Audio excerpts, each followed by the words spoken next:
Hello parents, and thank you for joining us tonight at our beginning of the year PTA meeting.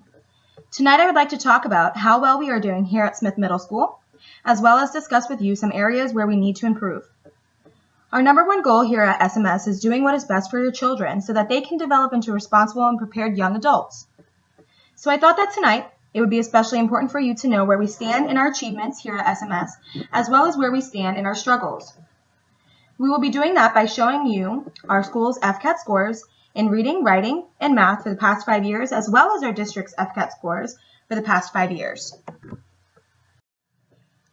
Here are some of the things that I would like you to understand and take with you when you leave here this evening. I would like you to understand how our school scores in reading, writing, and math compared to how our district is doing as a whole.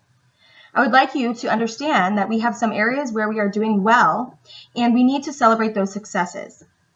I would also like you to see that we have some areas of need, and we will look at the standards that we need to focus on to show improvement in those areas. After looking at the strengths and weaknesses, we will show you our goals and our plans to reach those goals so we can improve the student achievement at SMS. We will also provide you with some resources where you can become more knowledgeable in the standards as well. First, we are going to focus on the percentage of students who scored a level 3 on the reading FCAT in 6th, 7th, and 8th grade. This graph represents the percentage of 6th graders scoring a 3 or above on the reading FCAT from the past 5 years. The blue bar represents us, SMS. The red bar represents the district, and the green bar represents the differences in average between the district and SMS. You can see in 2008, we stayed slightly above the district average, and then the past 3 years, we have been slightly below the district average. Overall, the differences in averages between SMS and the district are not very much, and our proficient reading scores have been higher than they have been in the previous 4 years.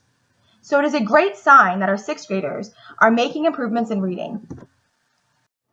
Here, we have our percentage of 7th graders who have scored a 3 or above on the reading FCAT. You can see the district average has been slightly above us for the past 5 years, but we have done a great job in closing that gap based on the displayed difference. We do want to work on bringing our proficiency levels back up.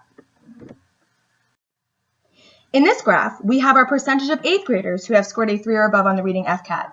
You can see that the difference between the district average and our school is rather large for the majority of the 5 years.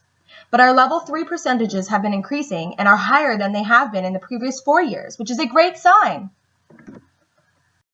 Now let's look at the reading standards.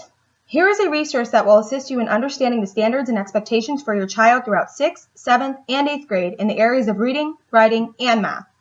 We will be using the criteria from this site to represent the standards that our students in 6th, 7th, and 8th grade are struggling with, as well as the standards where they are striving.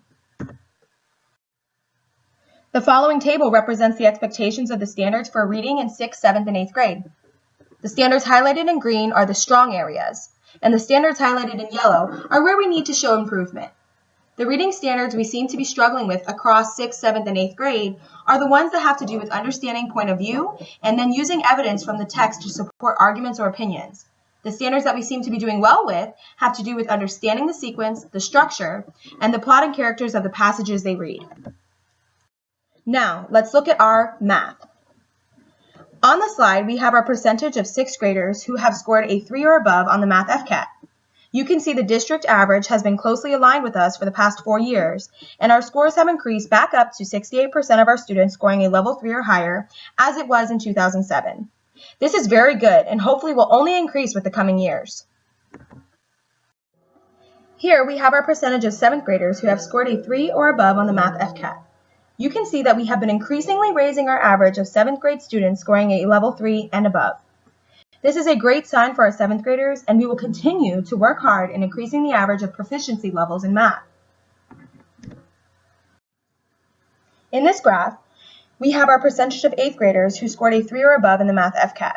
You can see that our 8th graders have struggled a lot with the FCAT in comparison to the district. However, the overall percentage of SMS 8th graders scoring a level 3 or higher has increased since year 2007. This is wonderful, and with our continued work, we will be able to surpass our 53% of students scoring a 3 or above. Here are some of the math standards for each grade level. Strong areas for our students in math fall within understanding ratios, proportions, simple equations, and basic geometry skills. Subjects providing most difficult for the students are real-world based problems with complex equations and applying rules of real numbers. Finally, we will look at our writing data.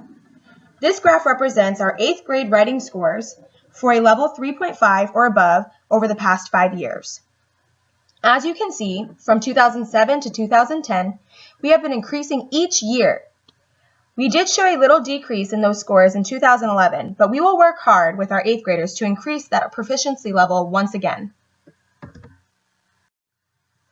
Even though 8th graders are the only ones who are required to take the FCAT writing test, SMS feels that it is important to start looking at our strengths and weaknesses early on so our students can make strides in writing for all of their years with us. You can see in 6th and 7th grade, the students really struggle with paraphrasing and putting information into their own words. In 8th grade, they struggle with using evidence to support their reasoning in their writing.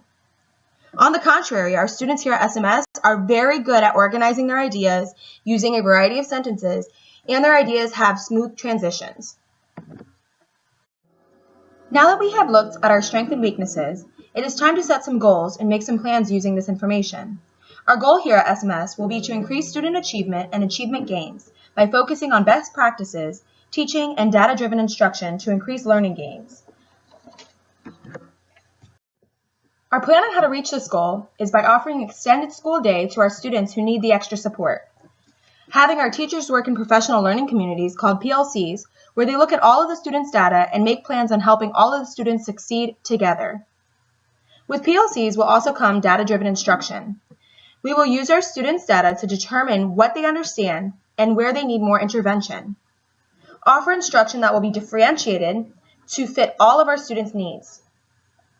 Develop cooperative learning classrooms where the students not only learn from the teacher, but from each other. Enrichment strategies and the Avid Tutoring Program. This program helps tutor kids to think outside the box of what they have learned and apply it to more complex, real-world situations.